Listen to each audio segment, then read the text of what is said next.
Kamakailan lamang ay pinagdiwang ng Los Vimin ang kanilang Senior Santo Niño Sinulog Fiesta. Ang nasabing selebrasyon ay nilahukan ng 3 kontinentang Pilipinas.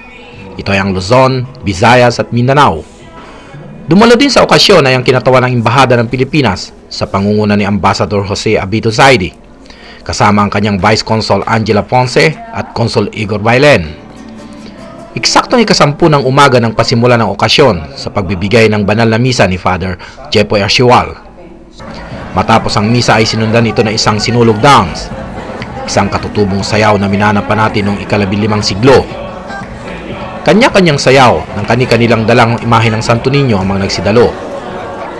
Matapos ang sinulog dance ay sinundan ito ng isang masaganang pananghalian.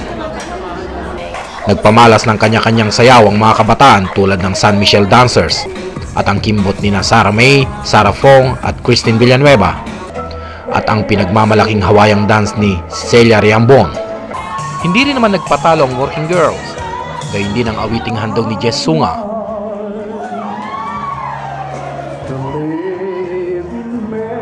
At ang mala ages na tinig ni Marisol de Jose na habang humaawit ay sinasayaw ang ating ambassador.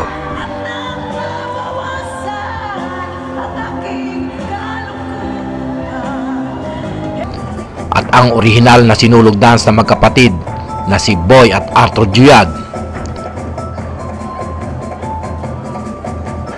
Bago matapos ang selebrasyon, binigyan ni Madam Esther Sumalinog, ang presidente ng Los Vimin, ng Certificate of Appreciation ang ilan sa mga members na patuloy na nagbibigay ng halaga at aktibo sa mga nagdaang taon. At ito ay inabot sa kanila ni Vice Consul Angela Ponce at Consul Igor Bailen. Ganap na ika-5 ng hapon nang matapos ang okasyon. Thank you, Esther. Thank you very much.